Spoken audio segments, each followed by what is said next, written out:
Hi, my name is Alyssa Talent. I'm a part of Group 6. My group members are Elisa Rodriguez, Jordan Brown, and Leticia Garcia. This is for Animals in Society. Our topic is GMOs, and this is the pros of GMOs. So, in order to truly understand the benefits of GMOs, you have to first understand what a GMO is. GMO stands for genetically modified organism. GMO is any kind of organism created through genetic modification. GMOs have been used in agriculture for around 20 years now. It is most commonly seen in the genetic modifications in seeds of plants. It creates plants that can better handle harsh conditions and withstand things that would be harmful to them. So, types of GMOs. Genetic modification was first used in medicine. I believe genetic modification started with insulin. Some common examples of medicinal GMOs that you might recognize are insulin, as I said before, Abreva, and Tamiflu. Then we have vaccines, animals, which we will be talking more in depth about, and seeds, as I mentioned before, which are most commonly seen by the public today. So, animal GMOs. Here are some examples of animal GMOs that are being experimented and worked on by scientists today. First, we have pigs. So, genetics in pigs were modified to delete the portion of their DNA that leaves them vulnerable to porcine reproductive and respiratory syndrome, which is a very serious problem in swine. So, being able to delete the portion of their DNA that leaves them susceptible to this disease makes it a lot easier for people for swine production, and it just makes it better on the swine in total by reducing disease for them. So, genes in pigs were also modified to make the pigs produce more muscle. This is amazing from a farmer's standpoint, from someone that produces swine. It helps build revenue, and it helps when it comes to market in general. Scientists have also started genetically modifying pigs to create micro pigs. So this is basically just a pig on a smaller level, more easy to handle, and they can be commonly used as household pets. So the next animal example that we have is mosquitoes. Mosquitoes are genetically modified to self-limit themselves so that their offspring would not reach adulthood. These mosquitoes that are genetically modified can still reproduce, but their offspring would die at a much younger age than what is a typical lifespan for mosquitoes, and this will help reduce disease spread by mosquitoes. Next example we have is cows. Cows are being genetically modified to produce milk similar to human milk. This is still being tested and this milk cannot yet be used as a replacer for human milk completely, but it is in the works to be as similar to human milk as they can make it. Cows are also being genetically modified to produce milk not containing a protein that a majority of people are allergic to. So there is this protein that a large amount of the public is allergic to. So by genetically modifying these cows to no longer produce it, makes milk a much more easier and attainable thing for the public. Next we have chickens. So chickens are being modified to carry a gene that protects them from avian influenza and helps to stop the spread of it. So avian influenza and influenza in general is a huge problem. So being able to genetically modify the animal to stop the spread of it is huge for disease control today and is huge for the public in general.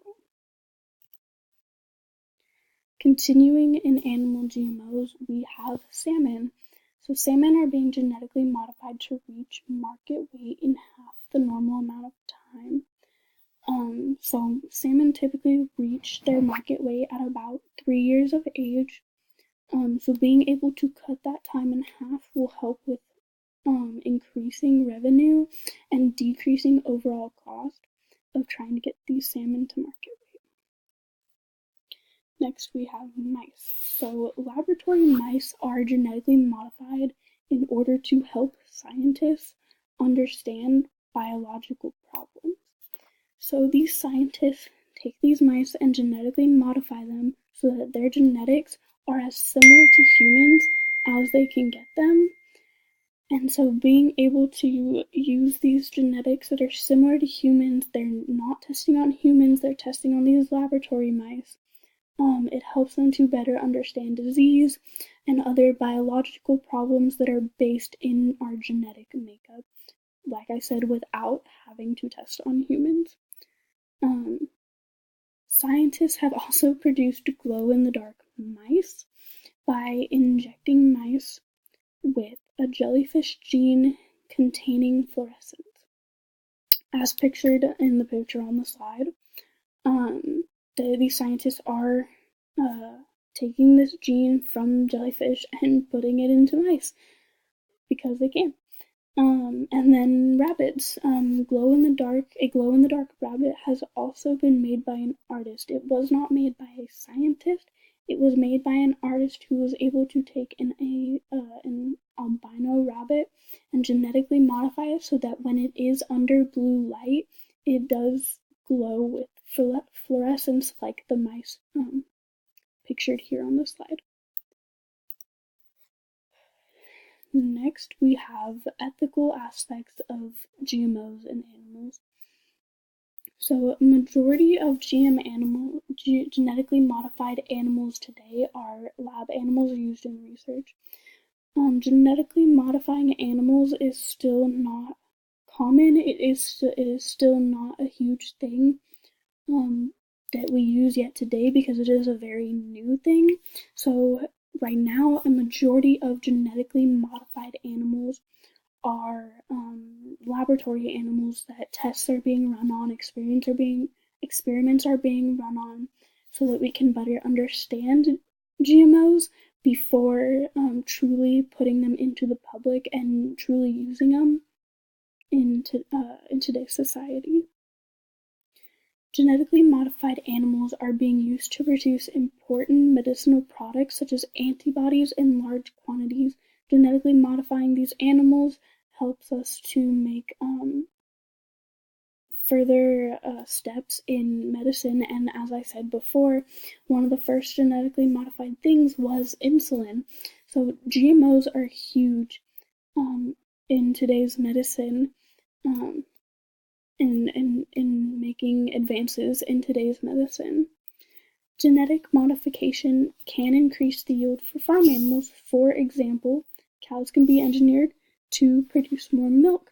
This is extremely helpful to farmers. It helps build a revenue. It helps consumers by putting more out there.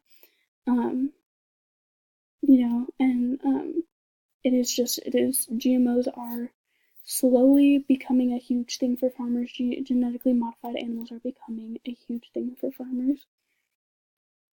Genetic modification is strictly controlled by animal cruelty legislations and are carefully examined by a group of experts before being approved for use. So not anyone can just go out and genetically modify an animal or a crop or anything and put it out to the public for consumption. It has to be tested. It has to be, it is being regulated and things like that. It isn't just happening and being put out to the public. It is made sure to be safe and everything before going out there. Current events related to GMOs.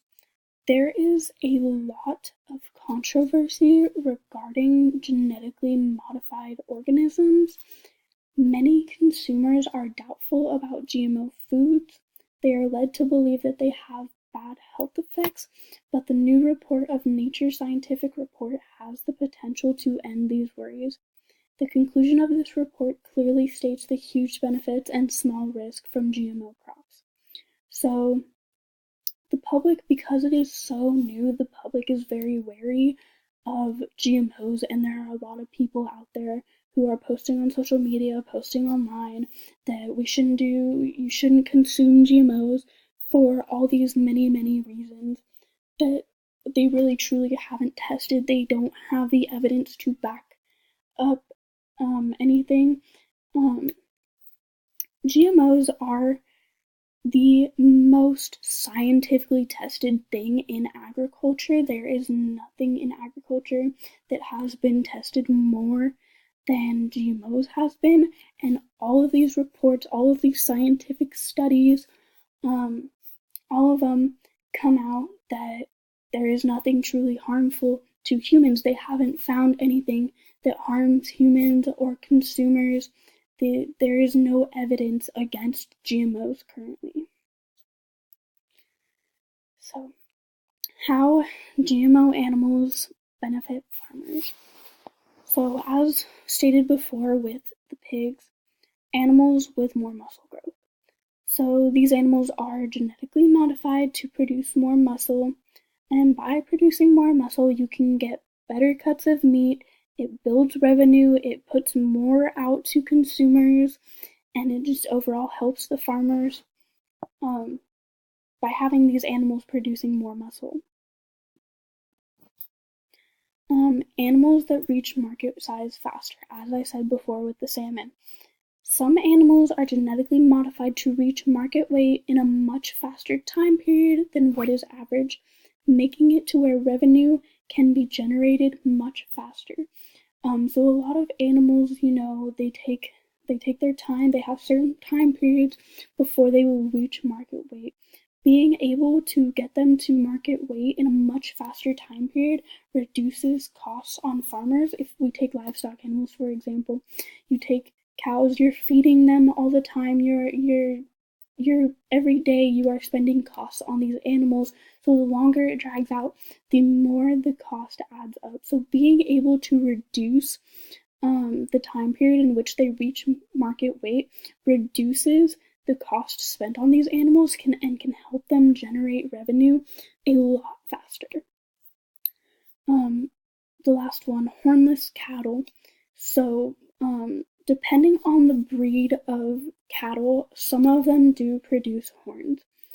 So, and typically at a very young age of the cattle, ranchers have to go in and dehorn these cattle, because if they let them grow their horns out, it just increases risk of injury to the rancher and to other cattle. And so they go in, if you can genetically modify the animal to no longer produce horns, it takes out this step and makes it easier on ranchers and reduces costs and reduces time spent having to do these things on the cattle, making it easier on ranchers overall. So our opinion on GMOs. My opinion is that I believe that GMOs can be beneficial as long as they are done properly and for the right reasons. I don't think that just anyone should be able to go out and genetically modify anything.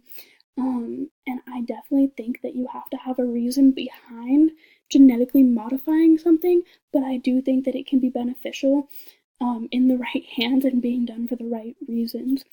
Elissa believes that changes to our food can be beneficial, but can create new allergies and sickness to those eating them, which is very understandable, and GMOs should always continue to be regulated in my eyes.